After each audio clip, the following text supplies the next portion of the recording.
Está começando mais uma live do Mandato Democrático e Popular do vereador Alemão Duarte, todas as quintas-feiras, às 17 horas, sempre prestando conta a você, moradores, moradoras da cidade de Santo André, do ABC, do estado de São Paulo e também do Brasil.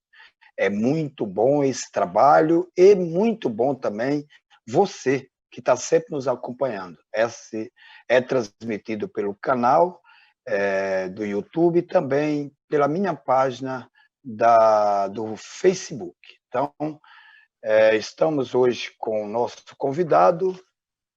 O nosso convidado de hoje é o Breno Altman, jornalista, fundador do Opera Mundi. Quero agradecer o Breno Altman por ter aceitado o nosso convite e, com certeza, você, internauta, vai ter uma hora de um bate-papo com muito assunto, muito maravilhoso. Nós vamos trazer o assunto do Lava Jato, nós vamos ter o assunto aí que envolve a Bolívia, nós vamos também trazer o assunto que envolve as discussões políticas também do Estado de São Paulo. Essa transmissão está sendo realizada através da minha página e também pela página do Opera Mundi. Siga o canal do YouTube do Opera Mundi, se inscreva e ative o selinho de notificação. É muito bom estar com vocês todas as quinta-feiras, todas as terças, nas lives que a gente faz aqui. Muito obrigado mais uma vez, você internauta. Compartilhe com um amigo, com amiga, para acompanhar essa discussão maravilhosa que vai ser no dia de hoje com o Breno Altman. Passo nesse momento ao Breno que possa completar algumas coisas, fique à vontade nesse momento e após a gente inicia as discussões da nossa live de hoje. Breno. Boa tarde a todos e a todas. Antes de mais nada, Alemão, eu queria te agradecer pelo convite. Para mim é uma honra poder estar aqui conversando contigo e com os nossos espectadores dessa tarde. Então, estou aqui às ordens no que eu puder ajudar nesse nosso diálogo. Obrigado, Breno, mais uma vez. Você, internauta que está nos acompanhando, se estiver em casa ou no trabalho, eu sempre falo, se tiver de trabalhar, leve álcool em gel, tome todos os cuidados, nós estamos num momento ainda muito difícil, e se tiver de ficar em casa, também precisa, além de se cuidar da família, ter todos os cuidados. Doar sangue é doar vida. E o Interaja com o Mandato Democrático Popular do vereador Alemão Duarte pelo WhatsApp 9730 13699. Como eu disse aqui logo no início, nosso assunto de hoje faz uma referência ao Lava Jato. Nesses últimos 30 dias, ou nos próximos 30 dias, o futuro da maior operação de combate à corrupção no Brasil, que iniciou em dia 9 de setembro, vence o prazo de validade. Então, uma matéria aqui da República que fala da questão dos 30 dias, e tem aí já a matéria do G1, política, né? Lava Jato tem futuro incerto, diante das articulações de Bolsonaro contra a República de Curitiba. Entenda, olha, o Brasil, 2014, iniciou todo um processo que ele já sabia aonde queria chegar. Então, veio o impeachment da Dilma e vai se passando o tempo. Pois as pesquisas, então, em cada estado do Brasil já era claro, já tinha quem ia ganhar as eleições, que era o retorno do presidente, do então presidente, sempre presidente, Luiz Inácio Lula da Silva. O Lava Jato teve todo esse processo para também tirar. Eu estive no sindicato quando tudo aquilo aconteceu e quando o Lula sai lá para ir para Curitiba. Aproveito para mandar um abraço a toda a esquerda que acompanhou o dia a dia também lá em Curitiba, mas foi todo esse processo. E esta matéria fala aí do desenrolar, tem até uma questão do próprio Fachin, que teve suas divergências com Dias Toffoli. Então, tem muita informação sobre toda essa discussão nessa matéria, mas eu quero também já colocar uma pergunta, as perguntas do Oswaldo, porque acho que tem tudo a ver para que o Breno Altman possa comentar a matéria e já também responder o Oswaldo Marcon. O Oswaldo Marcon fala assim: eu entendo que o Lava Jato foi criado para tirar o Lula da disputa. Para isso, direita, a capital nacional e internacional e toda a grande mídia se fecharam. A dose foi tão forte que criou o monstro Bolsonaro. E agora, Arras e Sérgio Moro estão se estranhando. Como você vê tudo isso? Então, assim, passo agora para o Bruno Altman, que possa fazer o comentário dessa matéria, Breno, e também essa questão que o Oswaldo coloca aí, tá bom? Breno, com você. Olha, eu concordo com o ponto de vista do Oswaldo Ribeiro. Se a gente for historiar a Lava Jato, nós poderemos perceber que ela se desenvolveu por 3 etapas. Numa primeira etapa, quando ela surge, e essa primeira etapa vai até 2016, o claro objetivo era ainda tentar influir nas eleições de 2014 e impedir a vitória de Dilma, fazendo com que o Aécio Neves pudesse triunfar naquelas eleições, deu errado.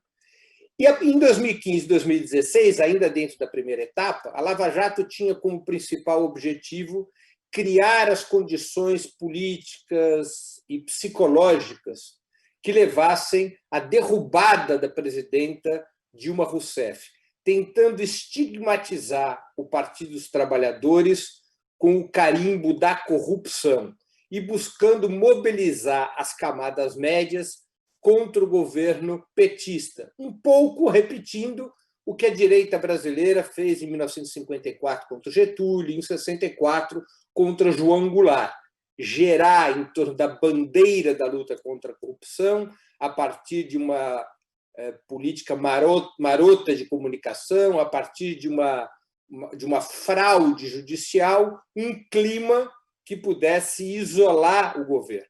Quem conduzia a Operação Lava Jato naquela primeira etapa, quem se beneficiava da Operação Lava Jato naquela primeira etapa, era principalmente a velha direita neoliberal, que se organiza principalmente no PSDB, no DEM, no MDB.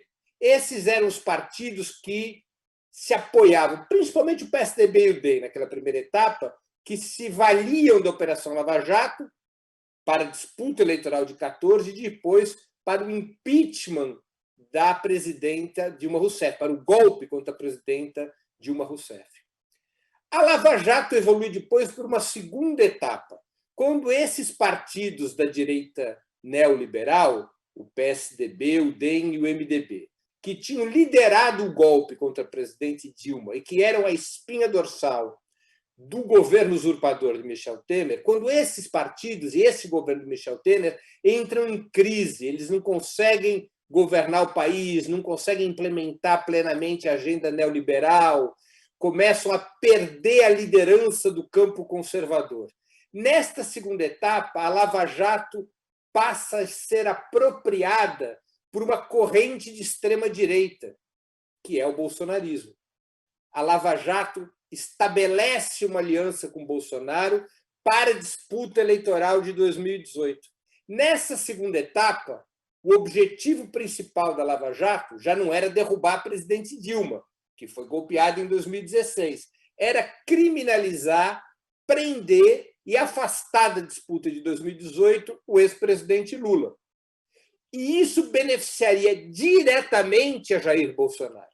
Tanto beneficiaria diretamente a Jair Bolsonaro que uma das primeiras decisões que o atual presidente tomou ao ser eleito foi convidar Sérgio Moro, o juiz da 13ª Vara Federal de Curitiba, que havia condenado Lula e outros dirigentes petistas, convidá-lo a ser seu ministro da Justiça. Então, nessa segunda etapa, a Operação Lava Jato e o bolsonarismo se aproximam. de tal maneira que pudessem constituir o bloco que derrotaria o Partido dos Trabalhadores no processo eleitoral de 2018. Nós agora estamos na terceira etapa da Lava Jato.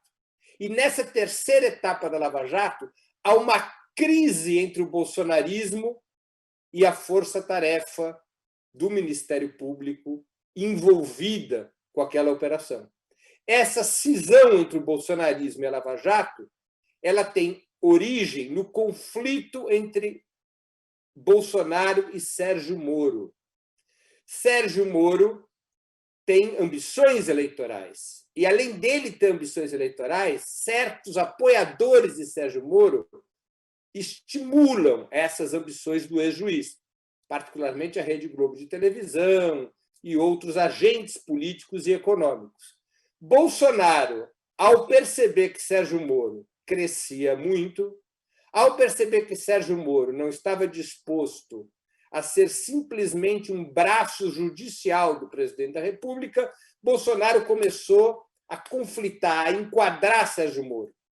Era uma disputa entre bandidos, não é? Uma disputa entre dois elementos da extrema-direita. Bolsonaro entra em conflito, Sérgio Moro sai do governo e Bolsonaro, para desgastar Sérgio Moro, que nas pesquisas de opinião aparece em segundo lugar e divide o voto conservador com o Bolsonaro, para desgastar Sérgio Moro, Bolsonaro começou a atacar a Lava Jato. O Procurador-Geral da República começou a atacar a Lava Jato. Também começou a atacar a Lava Jato porque Bolsonaro pretende, no seu projeto político, colocar o Poder Judiciário, a Polícia Federal e o Ministério Público sob seu comando. E aquela autonomia da Força-Tarefa de Curitiba não convém a Bolsonaro. Aquela força-tarefa já cumpriu seu papel e Bolsonaro agora quer que o controle do aparato judicial e repressivo esteja inteiramente em suas mãos. Então, a Lava Jato começou a sofrer um processo de isolamento, porque o bolsonarismo se voltou contra a Lava Jato e um setor do tucanato também, porque a Lava Jato, na sua estratégia de atirar contra o petismo e, em seguida, quando já tinham virado galinha morta, pegar alguns líderes, ex-líderes do MDB e do PSDB, a Lava Jato acabou pegando dois cachorros mortos, Serra e Alckmin, mas, ao fazê-lo, se aproximou muito de João Dória, o governador de São Paulo, que é um apadrinhado de Alckmin. Ao atingir Alckmin, prejudica a ambição eleitoral de Dória.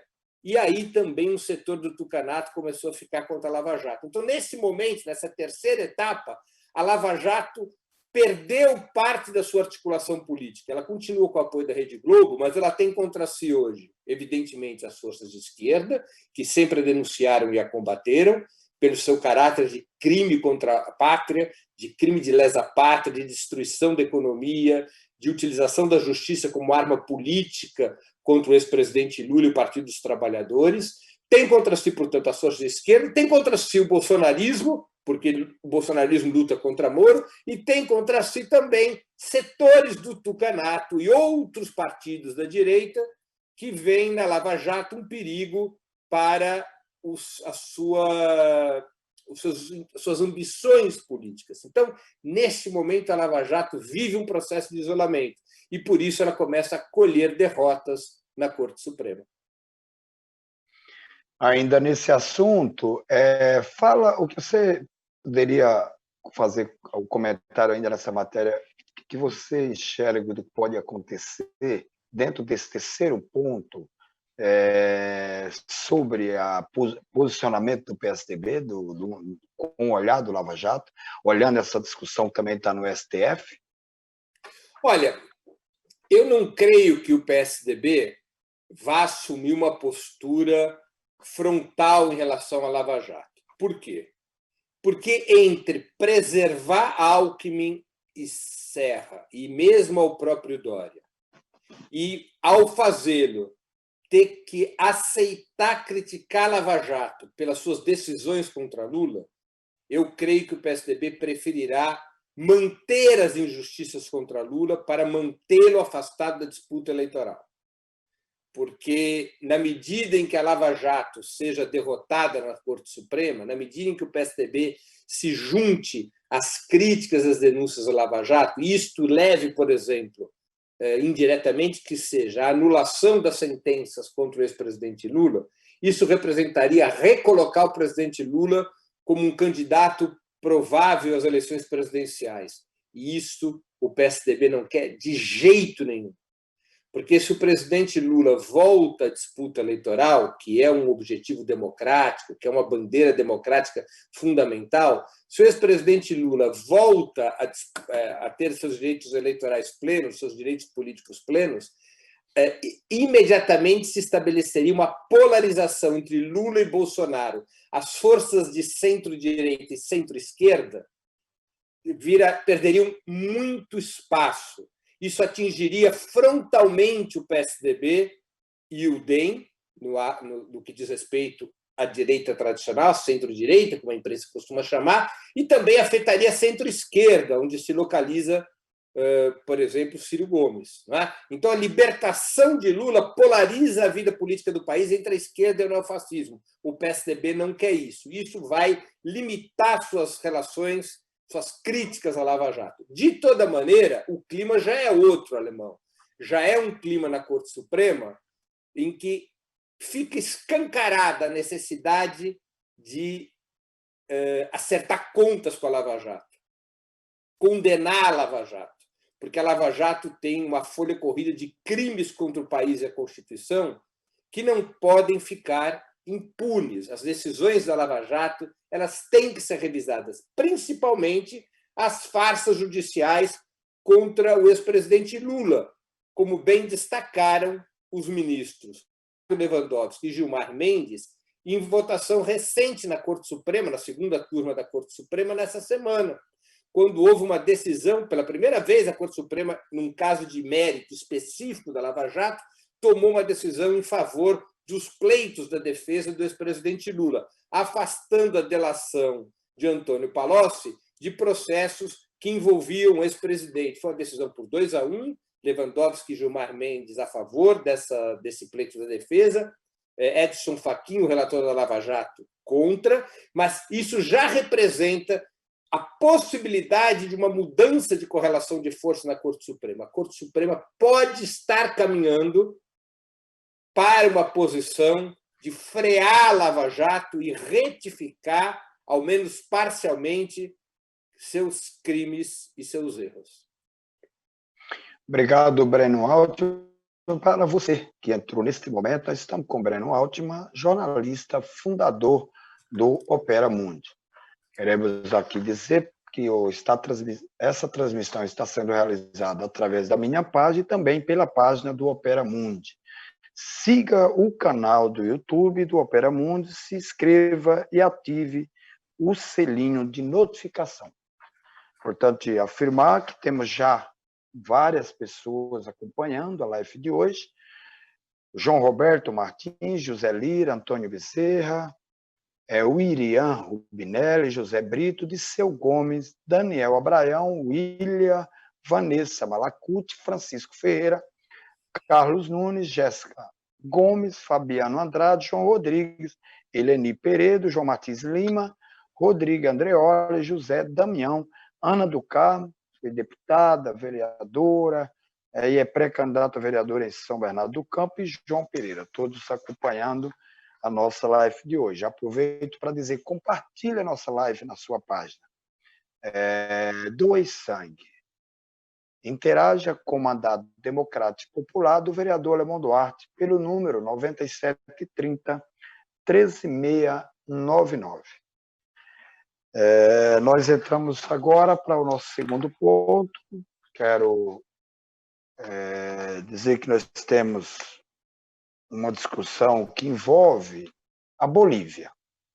Muitas pessoas, até na internet, fazem comentário referente à Bolívia, mas, de fato, não para nem um minuto para dar uma pensada, de fato, o que significou também todas as lutas na Bolívia. Uma luta com olhar referente ao petróleo, nunca com um olhar em defesa da classe trabalhadora, em buscar fortalecer os menos favorecidos lá. Então, uma confusão de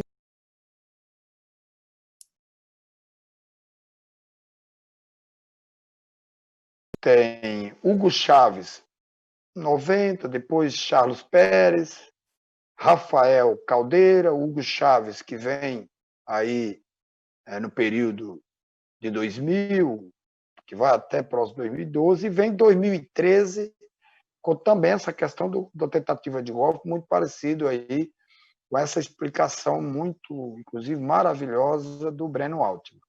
Pois você tem aí, acompanhando essa relação aqui do Brasil, o próprio Guaidó, né?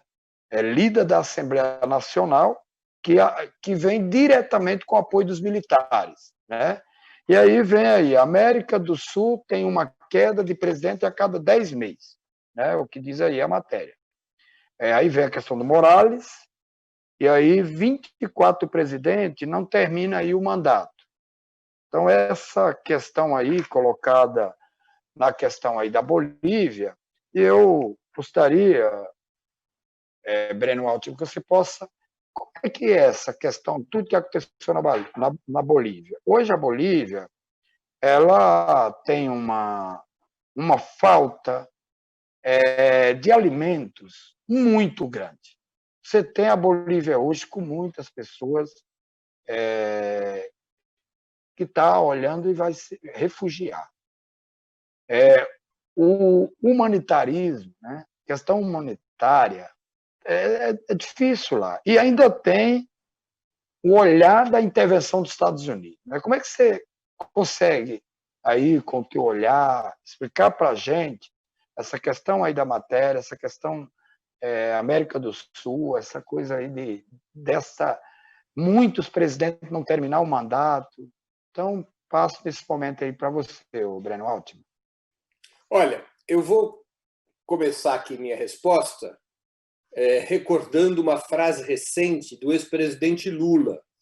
O ex-presidente Lula, numa entrevista a uma rádio estrangeira, ele disse que por trás dos golpes da América Latina, historicamente, sempre estiveram os Estados Unidos. Isso é verdade. Aliás, diz uma anedota que nos Estados Unidos somente não tem golpe de Estado porque nos Estados Unidos não tem nenhuma embaixada norte-americana. Os outros países que possuem embaixadas nos Estados Unidos, quase todos esses outros países ao sul do Rio Grande, do México para baixo, passaram por golpes de Estado, quase todos os países. E o que está acontecendo nos últimos 15 anos na América do Sul? Uma nova ofensiva conservadora. Depois daquela grande crise econômica de 2008 e 2009, houve um reposicionamento dos Estados Unidos e uma ofensiva para derrubar os governos progressistas que tinham sido eleitos a partir do final do século XX. O primeiro presidente a ser eleito foi Hugo Chávez, em 1998. Depois foi eleito Lula, em 2002. E, quando estávamos ali por 2008, 2009, os principais países da América do Sul, com exceção da Colômbia, eram governados por forças progressistas. A Argentina, o Uruguai, o Brasil, a Venezuela, a Bolívia, o Equador, o Peru, a Nicarágua, El Salvador. Esses países eram todos governados por partidos progressistas. Nesse momento, os Estados Unidos decide aplicar uma estratégia de desestabilização, que começou por Honduras, derrubando o presidente Zelaya, depois foi para o Paraguai, derrubando o presidente Lugo, em seguida, a derrota eleitoral de Macri na Argentina e o golpe contra Dilma no Brasil. São todos fatos, são todos episódios de uma ofensiva conservadora coordenada entre os Estados Unidos e as oligarquias nacionais dos países da América do Sul, para trocar os governos progressistas por governos neoliberais que aplicassem a agenda do interesse do grande capital mundial, que é a agenda ultraliberal. Essa agenda que rebaixa salário, retira direitos, que reforma a Previdência, que privatiza, que subordina os países da América do Sul aos estados capitalistas mais desenvolvidos e assim por diante, como a gente conhece na pele o que é essa agenda neoliberal. Então, houve uma grande ofensiva. Nessa ofensiva, os Estados Unidos têm um objetivo político principal, que é, nesse momento, derrubado o governo de Dilma, o objetivo principal dos Estados Unidos passar a ser a Venezuela. Por que a Venezuela? Por 3 ou 4 razões importantes. E por essas 3 ou 4 razões importantes, às quais eu me referirei imediatamente, a Venezuela foi submetida a uma política de cerco, sabotagem e sanções que levou a uma situação econômica dramática, que é a que ela vive hoje, mas resiste a essa ofensiva. A Venezuela passou a ser alvo, primeiro, porque foi onde o processo de mudanças políticas e econômicas mais se aprofundou em toda a América do Sul, com a Revolução Bolivariana.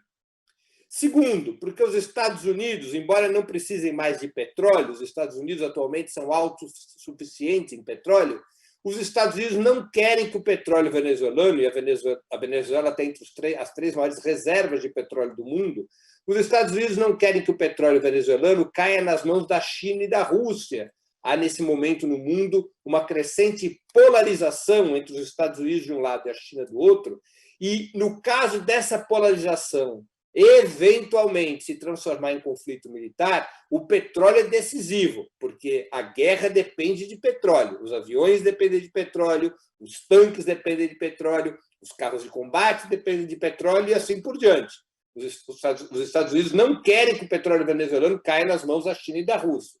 E quer que esse petróleo possa servir para as corporações multinacionais norte-americanas ganharem dinheiro.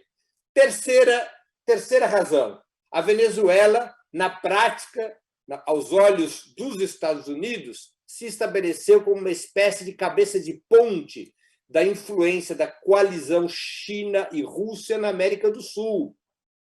E os Estados Unidos disputam com a China hegemonia, influência na América do Sul. Por essas razões, os Estados Unidos foram para cima da Venezuela, levando o povo venezuelano a uma situação de extrema asfixia econômica. Mas o povo venezuelano, o governo Maduro, a Revolução Bolivariana, eles conseguem resistir ao governo Trump porque, ao contrário do que ocorreu em outros países, eles se prepararam para essa situação. Organizaram o povo, mobilizaram o povo, educaram politicamente o povo, trataram de estabelecer reformas no Estado para ampliar a participação popular, desmontaram a influência das oligarquias locais no poder judiciário, na polícia, no exército, colocaram o Estado a serviço da Revolução Bolivariana, fizeram uma revolução política e se prepararam para enfrentar essa situação golpista e de risco de intervenção militar estrangeira pela qual passa a Venezuela. Por isso que a Venezuela é o processo que sobrevive, que os Estados Unidos não conseguem derrotar, porque eles se prepararam para enfrentar a contra-revolução que está em curso já há anos. Na Bolívia, por outro lado, não houve essa preparação para enfrentar o golpismo. Não houve com profundidade esta reforma do aparato do Estado, do Poder Judiciário, das Forças Armadas. Na Bolívia se acreditou, como se acreditou aqui no Brasil, né, Alemão? Que se a economia estivesse funcionando, se houvesse prosperidade econômica, que os setores capitalistas iam ficar contentes, eles iam respeitar as eleições, iam respeitar a Constituição, não dariam um golpe de Estado. Lá na Bolívia houve uma ilusão muito parecida com a que nós tivemos aqui no Brasil, de que não haveria ruptura da ordem constitucional, de que a direita brasileira tinha compromisso com as urnas e assim por diante. Nós caímos do cavalo aqui. Eles caíram do cavalo lá na Bolívia. No dia 10 de novembro do ano passado, houve um golpe de Estado na Bolívia. Um golpe de Estado com participação direta das Forças Armadas e da Polícia Nacional, que acabou levando à renúncia de Evo Morales. E na Bolívia agora nós temos um governo ditatorial, liderado por Janine Áñez, um governo inconstitucional. Ele não tem mandato nenhum e já governa desde novembro. Nós já estamos em agosto. por conta da pandemia, convocam-se e adiam-se eleições. E ali nós temos uma situação anômala.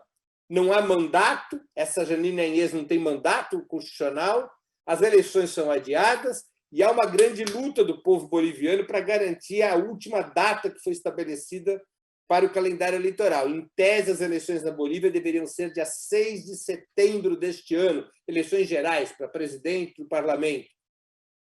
Mas o Tribunal Superior Eleitoral da Bolívia, que é controlado pela direita, pelos golpistas, já adiou de novo as eleições para o dia 18 de outubro, sempre alegando que o problema é a pandemia. Mas, na verdade, o que acontece é que as pesquisas de opinião, Alemão, estão dando a vitória para o candidato de Evo Morales, para o candidato de esquerda, uma vitória já no primeiro turno.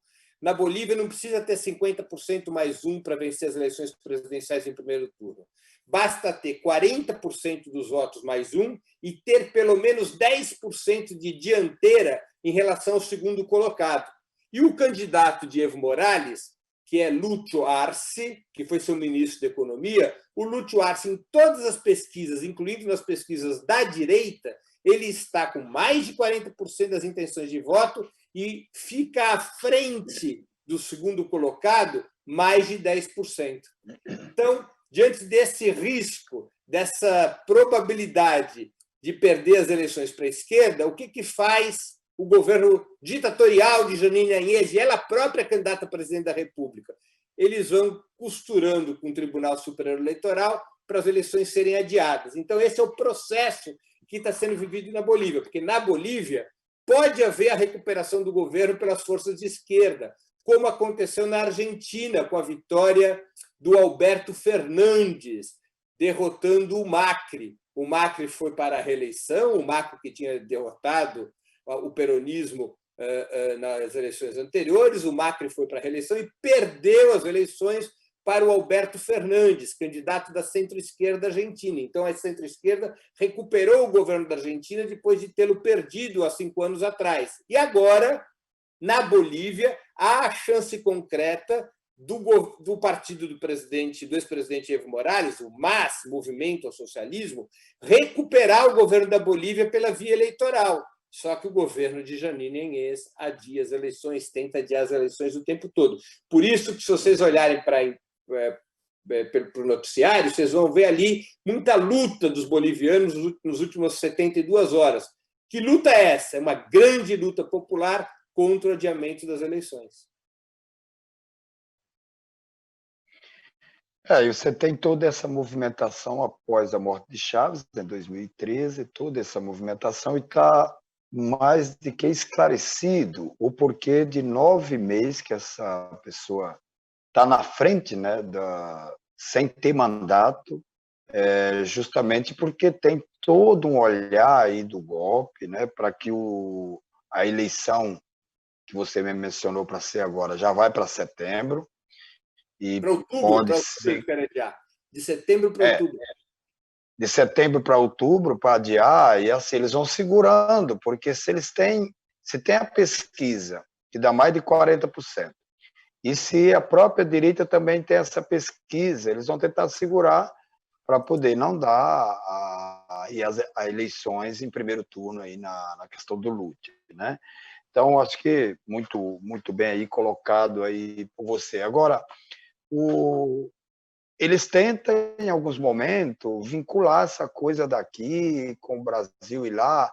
Você tem acompanhado alguns comentários dessa relação Brasil com Bolívia? Eu tenho assistido alguns vídeos de pessoas meio que tentando dizer que o parlamentar aqui no Brasil, parlamentar não, essa questão do fascismo, essa questão de ter vários militares no Congresso, tentando relação com a Bolívia, é para tentar, com esse olhar, de diminuir o potencial da esquerda sobre a eleição desse ano na Bolívia também, não? Olha, são muito importantes, muito constantes as notícias que revelam vínculos do bolsonarismo com o golpe na Bolívia. Inclusive, recentemente, apareceu na imprensa boliviana uma informação de que o avião governamental, o avião presidencial da Bolívia, depois do golpe de Estado de 10 de novembro, quando o Evo Morales renuncia, que o avião presidencial teve várias vezes em território brasileiro, trazendo oficiais do Exército, ministros do governo Agnes, para dialogar com representantes do bolsonarismo, com representantes do governo Bolsonaro. É tão forte a influência do bolsonarismo na extrema-direita boliviana que um dos líderes da extrema-direita boliviana, um líder que é localizado em Santa Cruz de la Sierra, cujo sobrenome é Camacho, é conhecido como o Bolsonaro boliviano. É um homem de extrema-direita, machista, racista, de discursos de extrema violência contra a esquerda, contra o povo boliviano, contra os indígenas, né? E esse homem tem muitos vínculos com o bolsonarismo. A própria Jeanine Áñez tem muitos vínculos com o bolsonarismo. Os detalhes sobre esses vínculos, creio que nós somente saberemos dentro de um certo tempo. Mas é evidente a associação entre o bolsonarismo e os demais grupos de ultradireita na região.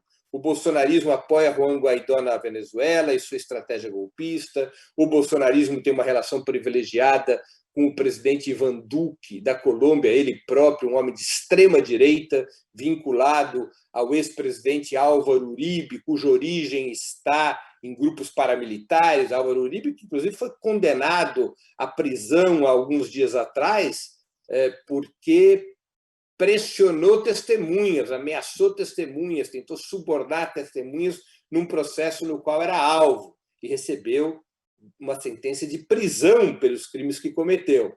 O bolsonarismo também tem relação com Sebastián Piñera, no Chile, igualmente um homem de direita, e tem relação com esses grupos de ultradireita por toda a América do Sul, seja na Argentina, seja no Uruguai e também na Bolívia.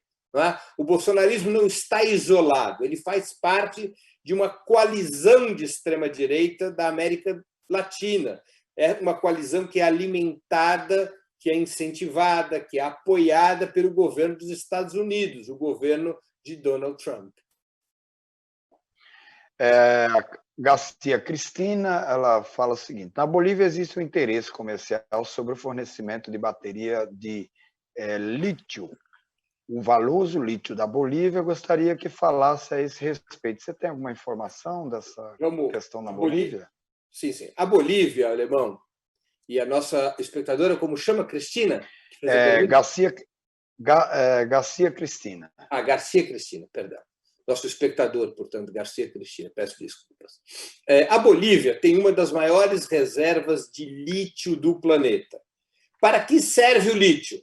Para fabricar as baterias de celular e outras baterias que hoje são tão importantes para o funcionamento de vários dispositivos. É, portanto, uma matéria-prima essencial para o capitalismo moderno. E grandes empresas têm interesse no lítio boliviano.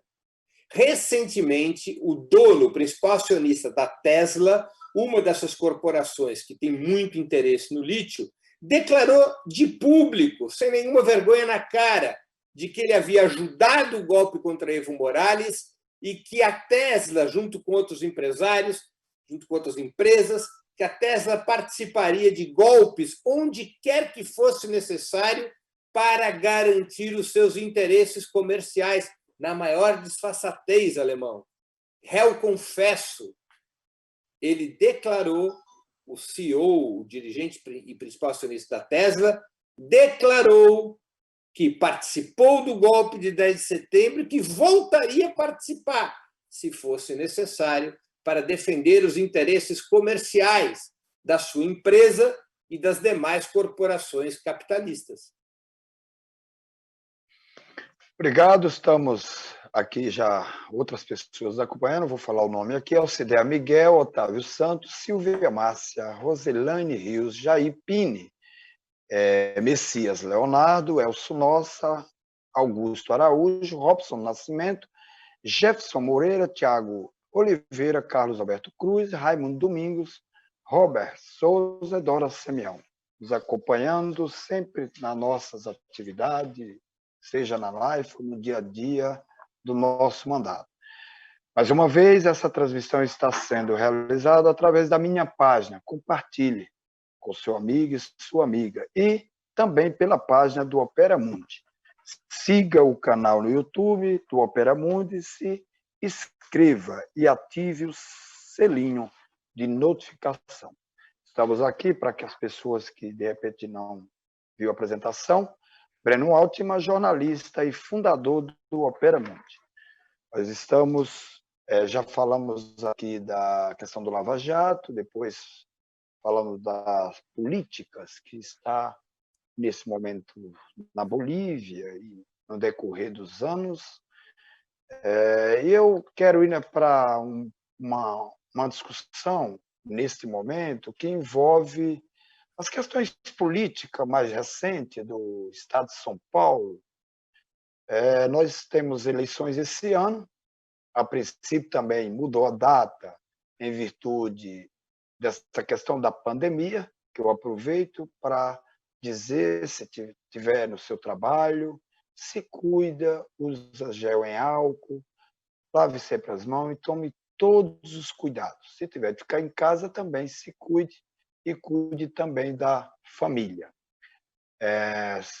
Neste período importante, que se inscreva, faça seu gesto de amor e carinho, doando sangue. Doar sangue é doar vida. Interaja com o mandato popular e democrático do vereador Alemão Duarte pelo WhatsApp 9730 13699, diga o oi, o bairro onde mora, e faça parte deste mandato democrático popular. Voltando ao assunto da política nacional, mas trazendo mais pela questão da política estadual, quero dialogar aqui sobre a questão do Alencar Marcon.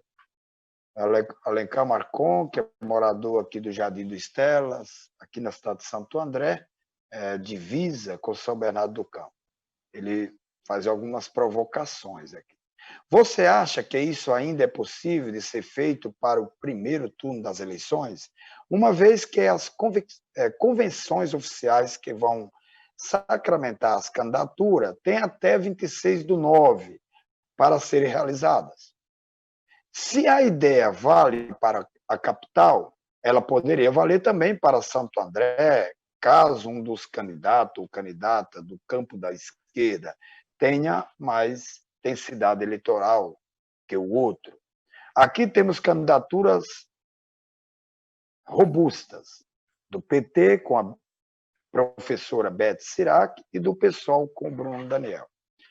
Aqui faz referência à questão só da cidade de Santo André, mas como também tem uma referência do debate que envolve a política da capital, eu imagino que isso pode ter este olhar nos outros municípios também do estado de São Paulo, e por que não dizer do Brasil, com este olhar de uma frente esquerda. O Alencar Marcon não cita também a própria questão do PCdoB. Então, acho que é importante, neste momento, qual que Breno Altman, o teu olhar para esta política, imaginando que o Lula não está no cenário, mas não é candidato. Aí tem esse debate que aconteceu aí na capital. E aí como que você tem esse olhar aqui no estado de São Paulo, sendo que você também é morador de São Paulo. Então, eu passaria para você poder aí fazer esse comentário referente a essas perguntas e provocações aí do Alencar Marcon, que é morador aqui da cidade de Santo André. Olha, Alemão, e respondo também ao nosso espectador Alencar Marcon. Um dos grandes problemas, a meu juízo, que hoje enfrenta a esquerda, no país inteiro, não é um problema só de São Paulo, é a falta de unidade. A esquerda não conseguiu construir uma aliança nas principais capitais do país, nas principais cidades do país. Não conseguiu consolidar uma política de unidade. Em parte, por conta das regras eleitorais, eu já vou explicá-las, então, em outra parte, porque não conseguiu construir uma visão unitária entre os principais partidos de esquerda. Sobre as regras eleitorais, nessas eleições próximas, nós não teremos mais coalizão proporcional. que é a coalizão proporcional? Até as eleições anteriores, municipais, os partidos podiam se coligar para apoiar o mesmo candidato a prefeito, e, além de apoiar o mesmo candidato a prefeito, esses partidos poderiam ter uma lista única de candidatos a vereador, formada por candidatos dos partidos que participam da coligação. Isso permitia que partidos pequenos não tivessem muito que se preocupar com campanhas de seus candidatos. Bastava eles terem 1, 2, 3 nomes fortes e a lista de candidatos que era puxada pelos partidos maiores acabava dando chances para que esses partidos menores elegessem vereadores. Então, era um sossego para os partidos menores fazer essas coligações proporcionais, espelhando a coligação para prefeito ou para prefeita. A vantagem dos partidos maiores era somar tempo, né? Um pouquinho de tempo de um partido pequeno, de outro partido pequeno, somar força de campanha, somar apoiadores, para poder fortalecer a candidatura majoritária e também as candidaturas a vereador. Neste ano, não vai poder ter coligação proporcional. Poderá haver coligação para o cargo majoritário, para prefeito ou para prefeita, mas não poderá haver coligação proporcional. Isso faz com que os partidos pequenos tenham a tendência de lançar candidato próprio a prefeito, porque ter uma candidatura própria a prefeito, esse é o senso comum, ter a candidatura própria a prefeito ajuda a puxar a chapa de vereadores. Os partidos menores analisam que apoiar um candidato majoritário em coligação e ser obrigado a ter uma chapa própria de candidatos a vereador enfraquece essa chapa própria. Que para fortalecer essa chapa própria é necessário ter também um candidato próprio a prefeito ou a prefeita. Então, isso gera uma força, como diriam os físicos, gera uma força centrífuga no processo eleitoral, tende à fragmentação, a uma divisão entre os partidos. Então, esse é um problema concreto que a esquerda enfrenta no país inteiro, provocado pelas regras eleitorais. E há um problema político, há um debate dentro da esquerda hoje, alemão, e esse debate divide a esquerda, que é um debate entre frente ampla, ou seja, combater o bolsonarismo com um acordo que poderia envolver até mesmo partidos da direita neoliberal, como o PSDB, o MDB, o DEM, ou frente popular, ou seja, ter uma frente de esquerda com um programa claro contra o bolsonarismo, defendendo fora Bolsonaro, um programa de ruptura com o neoliberalismo, e uma frente que se limite aos partidos de esquerda, ao PT, ao PSOL, ao PCdoB, arrastando, onde fosse possível, o PSB e o PDT, além dos sindicatos, os movimentos populares e assim por diante. Essa divergência dentro da esquerda faz com que os partidos tenham distintas políticas de aliança. É sabido por todos nós, por exemplo, que o PCdoB tem buscado alianças fora do campo progressista, além de lançar candidaturas próprias. Não é? É sabido que o PDT e o PSB, especialmente o PDT, no Nordeste, por exemplo, vem buscando alianças com o DEM para tentar desalojar o PT das capitais daquela região. Então, é um conjunto de problemas que impede a unidade da esquerda. Aqui, especificamente, no nosso Estado, eu creio que ainda há tempo, embora as chances não sejam lá muito expressivas, ainda há tempo de buscar nas principais cidades um acordo unitário das forças de esquerda. Dividida, a esquerda não vai ao segundo turno em São Paulo. Dividida, a esquerda pode estar fora da disputa das maiores cidades de São Paulo. A unidade da esquerda seria decisiva, seria fundamental para que a esquerda tivesse competitividade, particularmente na capital do Estado e nas maiores cidades. Nas cidades que não têm segundo turno, eventualmente, numa ou noutra, se possa vencer, o PT, por exemplo, possa vencer, sem unidade de esquerda. Mas, em geral, a unidade de esquerda seria indispensável para poder enfrentar os candidatos do bolsonarismo e os candidatos da direita neoliberal, apoiados pelo atual governador João Dória, apoiados pelo PSDB e pelo DEM, que são os dois principais partidos da coalizão de João Dória no Palácio dos Bandeirantes. Então, nada disso aconteceu. A esquerda está dividida, a esquerda está fragmentada, está indo para a disputa nas principais cidades dividida, e isso vai cobrar um preço. Não tenhamos dúvida de que isso vai cobrar um preço em São Paulo e em todo o país. Eu vejo com preocupação o cenário e creio que as direções partidárias, particularmente no nosso Estado, deveriam estar mais atentas a esse cenário e fazer todos os esforços para buscar acordos unitários onde fosse possível. Particularmente, eu acho, Alemão, que o dever maior de fazer isso é do Partido dos Trabalhadores, porque é o maior partido da esquerda brasileira, porque é o maior partido de esquerda do Estado de São Paulo. E é necessário costurar uma política eleitoral que dê à esquerda competitividade. Senão, nós talvez venhamos a amargar resultados muito complicados nas eleições previstas para 15 de novembro.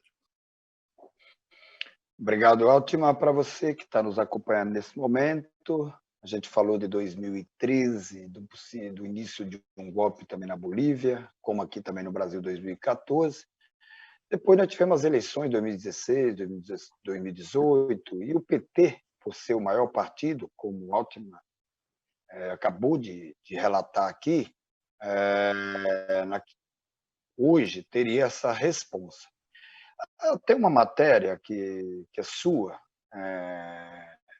Eu vi que você é uma pessoa da articulação aí de esquerda, da capital. Você tem, eu também concordo que o PT, olhando enquanto capital, tem que se pensar em uma unidade, e tem o PT, tem o Guilherme Boulos, inclusive já mando um abraço para o Guilherme, que você, acho que às 20 horas, está fazendo aquele programa. Eu vou entrevistá-lo hoje às 20 horas nos canais do Opera Mundi, no YouTube, no Twitter e no Facebook, no programa Sub-40. Isso.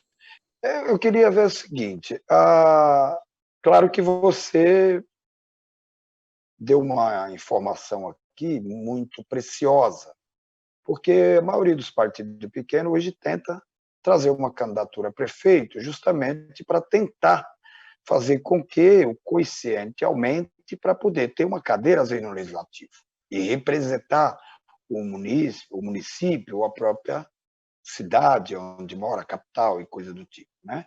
E, às vezes, essas dificuldades existem. Agora, olhando enquanto Estado de São Paulo, e olhando que São Paulo a gente possa ir para o segundo turno, como que você vê essa discussão que poderia estar muito mais presente, envolvendo aí o próprio Guilherme, o próprio pessoal nosso do PT? Eu já vi que o próprio Luiz Marinho se posicionou contrário a essa discussão. Como é que você vê, como é que você está vendo essa movimentação na capital? Olha, eu vejo com muita preocupação. O PT tem um candidato, esse candidato foi aprovado de forma legítima nas instâncias internas, embora não tenha havido prévia. Houve uma reunião ampliada da direção municipal, com a participação de dirigentes institucionais. Gilmar Tato foi escolhido candidato a prefeito. Não há qualquer questionamento possível, a meu juízo, quanto à legitimidade da sua candidatura. Tampouco eu tenho contestação à pessoa do Gilmar Tato ou à sua folha de serviços prestadas ao Partido dos Trabalhadores. Tenho, inclusive, uma relação pessoal com ele. No entanto, temos que reconhecer que a candidatura do Gilmar Tato tem problemas eleitorais. Ela é uma candidatura de baixa densidade eleitoral. E divididos, PT, PSOL e PCdoB, porque cada um desses partidos está com um candidato diferente. A gente fala do Gilmar Tato e do Boulos, mas o Orlando Silva do PCdoB também é candidato. A divisão da esquerda entre esses três candidatos praticamente inviabiliza a ida da esquerda para o segundo turno. Praticamente inviabiliza. As chances são muito pequenas, a não ser que ocorra algum fator insólito, imprevisto. São muito pequenas as chances. Então, eu creio que se deveria trabalhar para resolver essa situação. Como é que eu imagino, modestamente aqui, porque eu não sou dirigente do PT, não participo de nenhuma das tendências internas, então é uma opinião individual de alguém que tem como atividade profissional analisar o cenário político.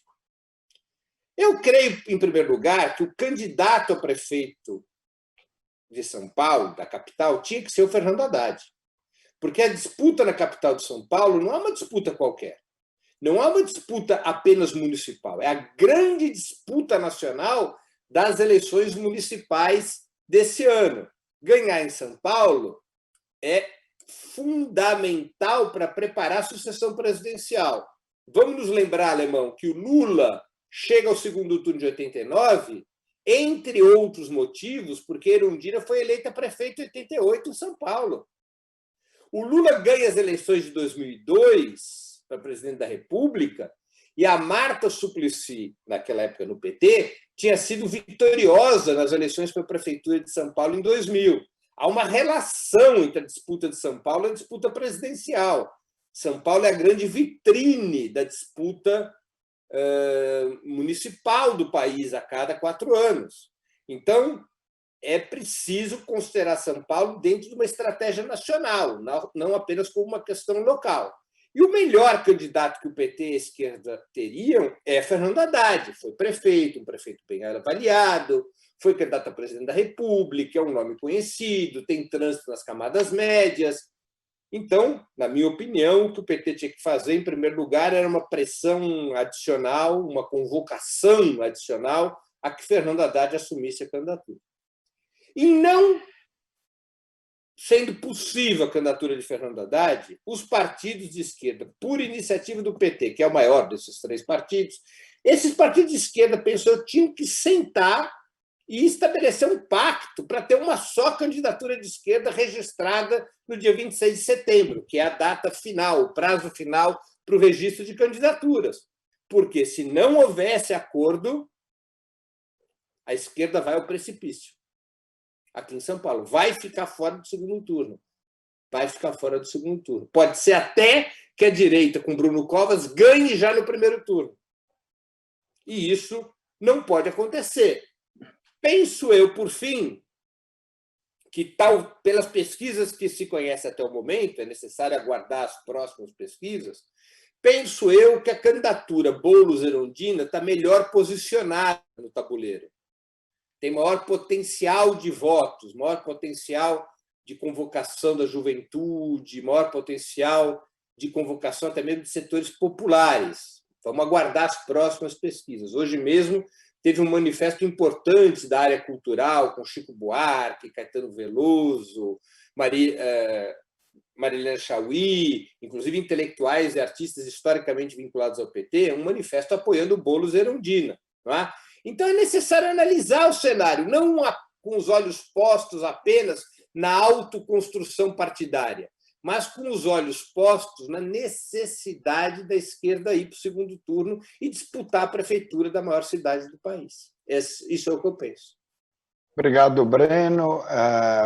Eulália Bezerra, Lúcia Maria, Ronaldo e Sidney Castro, Edson, José Hamilton, Daniela Rodrigues, Tônio Pedreira, Maurício, Eleni Banhara, Ricardo de Giorgi, nos acompanhando, Ricardo de Giorgi, que foi subsecretário aqui na cidade de Santo André, Ana Semião, João Vieira, Franco Rocha, André Luiz, Dejaí, Luciene, Ana Beatriz e Nelson Banhara, que é assessor, chefe de gabinete do deputado federal Vicentinho.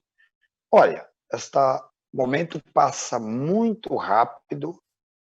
Falamos aqui de 3 assuntos importantíssimos, inclusive as colocações aqui, inclusive eu concordo, acho que temos que a esquerda se movimentar e ver como é que faz para se fortalecer enquanto esquerda. Capital aqui do estado de São Paulo é importantíssima as eleições, espero que o nosso pessoal, também não sou dirigente do Partido dos Trabalhadores do estado de São Paulo, então, mas espero que na condição lá do presidente Luiz Marinho saia o melhor acordo. Nós estamos chegando ao nosso final. Queria, Breno Altman, te agradecer mais uma vez, Breno, e dizer da alegria de ter você aqui com a gente nesta hora. quero que você faça aí as considerações finais, para nós depois ir para o nosso momento aí final, viu?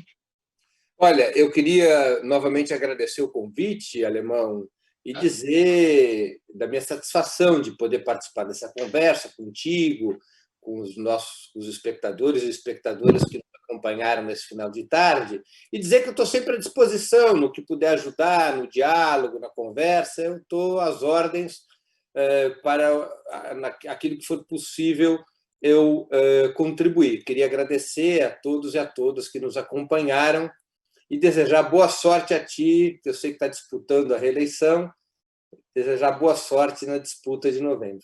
Um grande abraço. Obrigado. Na verdade, estou indo sou pré-candidato à reeleição pelo Partido dos Trabalhadores.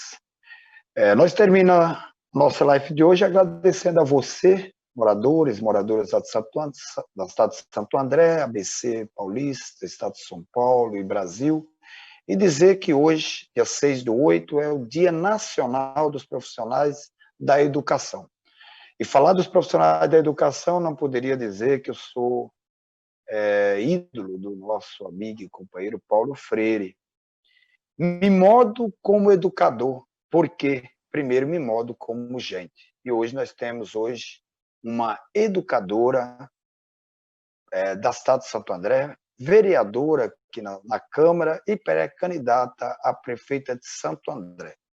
Obrigado a todos e todas. Vamos, nesse momento, assistir um vídeo da professora Beth Sirac. Olá, meus amigos, minhas amigas. É uma alegria estar aqui participando desse debate com o vereador Alemão Duarte e o Breno Altman. Hoje é o Dia Nacional do Profissional da Educação. É importante que a gente possa fazer reverência a essa categoria tão importante, tão fundamental para o desenvolvimento da nossa sociedade. Todos os profissionais da educação, os nossos professores, o corpo diretivo das escolas, o pessoal do suporte, da secretaria, dos projetos, os auxiliares, todos têm o seu papel importante, fundamental na construção de uma educação de qualidade, ainda mais nesse momento de pandemia, nesse momento dramático da nossa história, da história do povo brasileiro, da história do Brasil em relação a essa crise sanitária, a crise política, a crise social e a crise econômica que tanto tem afligido todos nós. E, em especial, dedico esta homenagem aqui a todos os profissionais da educação, porque hoje é o Dia do Profissional da Educação. Eu criei uma lei em Santo André que dá feriado, inclusive, para todos os profissionais de educação, não só os professores, mas todos os profissionais no dia 15 de outubro, porque a gente reconhece a importância da educação para o desenvolvimento do país, apesar do governo do Bolsonaro estar desmontando todas as políticas públicas, tanto da área da saúde como da área da educação e da assistência social. Então é importante que a gente possa lembrar esses profissionais e a importância que todos eles têm para o desenvolvimento do nosso país, em especial da educação e da educação de qualidade. Então, um grande beijo para vocês.